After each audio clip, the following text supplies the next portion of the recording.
moratoire, cette loi sera appliquée.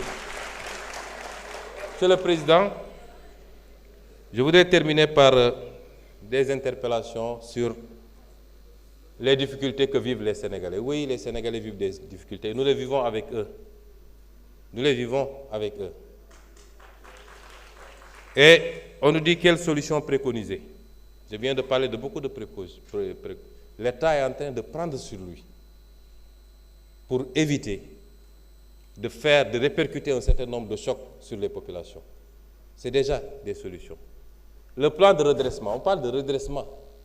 Pourquoi on redresse? On redresse quoi? Ce qui a été tordu. Tordu par qui? Par ceux-là aujourd'hui qui se permettent de nous demander des solutions. Je vais vous dire mes solutions. En dehors de ce que je viens de dire, l'une des solutions, c'est que ñi fi def dette cachée, ñi fi piller le pays, ñi fi enrichir, ñi fi détourner, commençons par les mettre tous en prison et à leur réclamer de restituer ce qu'ils ont pris au Sénégal. Ça, c'est une première mesure. Ñu boole ci yeneen yi ma wax yépp. Et en ce moment, vous verrez s'il n'y aura pas de solution pour les Sénégalais. Enfin, je voudrais terminer par dire aux Sénégalais que ñoom lañ fi nekkal. Sénégalais lañ fi nekkal. Nekkuñu ci ay tappale. Yàgg naa ko wax fii ci tribune bi réew tappale yoru ko. C'est pourquoi on vous dira la vérité, quelles que soient les circonstances. Duñu seet lu neex ak lu naqari. dañoo nekk ak suñuy njaboot léeg-léeg nga nekk ak benn secteur xaw a jàmmaarloog ñoom te pourtant li fa nekk ñëpp bu doon 100 la 90 yi sa njaboot la ñu bokk. defuñu ko de gaieté de cœur mais même njaboot doo ko topp ci luy loraange même njaboot bëgg carte électeur warul tax loolu. moo tax l'appel que je lance aux Sénégalais mooy l'appel à la mobilisation réew mi ñun ñoo ko bokk lu ñu mën a tabax la.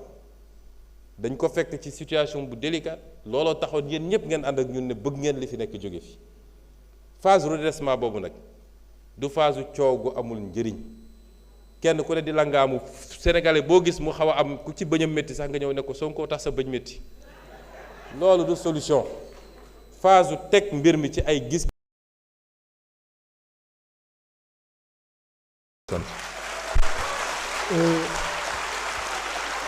Monsieur le Premier ministre,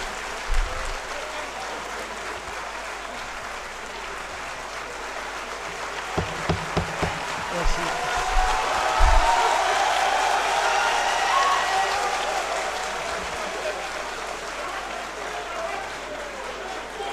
Je voudrais dire tout simplement que Monsieur le Premier ministre, vous avez 2 minutes de plus. C'est bon, vous le gardez pour répondre. Donc on poursuit sur les questions. Donc, honorable Awa Sonko, vous avez la parole. Et Mame Diarra Thiaw se prépare.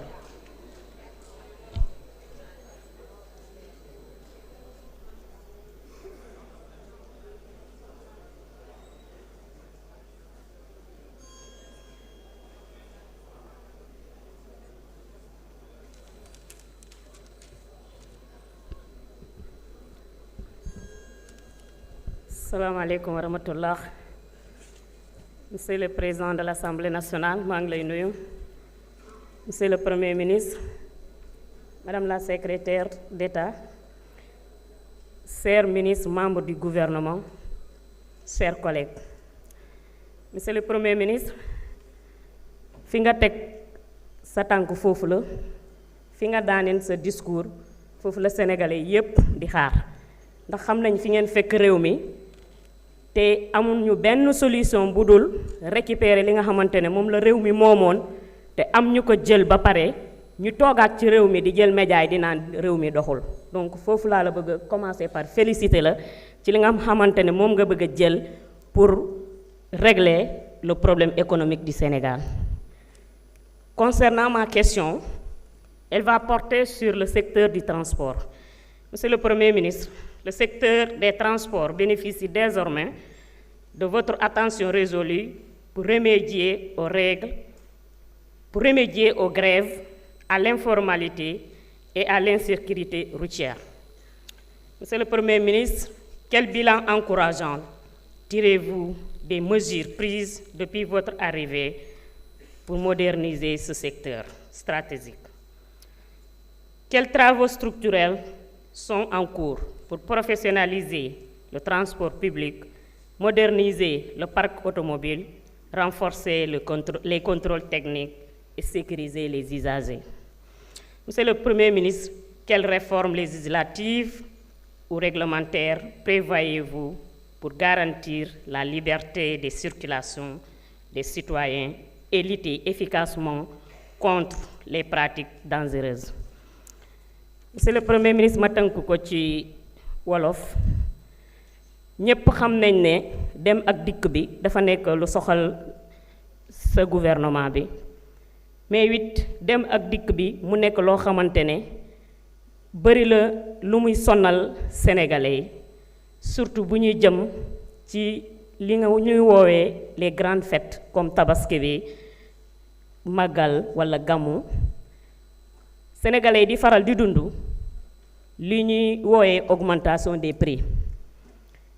Saa yu gare routière yi feesee xat, ñi nga xamante ne ñoo fa nekk muy les transporteurs dañuy faral di yokku les prix.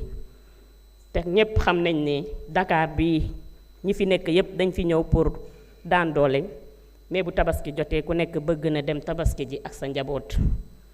Donc maa ngi ñaax gouvernement bi di ñaax ministère du transport pour ñu xool yan mesures lañu mën a jël pour sénégalais yi nekk Dakar, sénégalais yi nekk feneen ci réew mi ku bëgg a dem tabaski ak sa njaboot nga mën koo def ci bonne condition.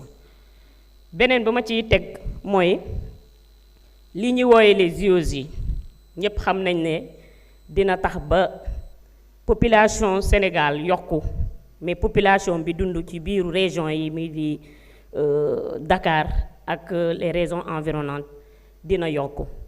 Te loolu dina tax ba li ñuy wooye transport terrestre dina xaw a xat lool ci biiru capitale yooyu tamit. Est-ce que yéen a ngi jël ay mesures yi nga xamante ne képp ku bëgg a vaquer à ses préoccupations nga mën koo def normalement bañ ci sonn, mais aussi li nga xamante ne mooy activités yi ci biir ville bi mooy dem ak dikk bi ci biir Dakar mu mën a yomb lool ci ñi nga xamante ne dañuy xëy di liggéey di wàcc. Lu ci des mooy di la féliciter yow ak sa gouvernement bi, mais aussi di féliciter Sénégalais yi nga xamante ne bi ngeen toogee ba tey ñu ngi muñ parce que xam ngeen fan ngeen fekk Sénégal te on vous fait confiance, wóolu nañ leen moo tax ñu teg leen fii. Benn dialogue gënul dialogue bi ñu def nii, monsieur le Premier ministre. Sénégalais yi ñoo fal président de la République.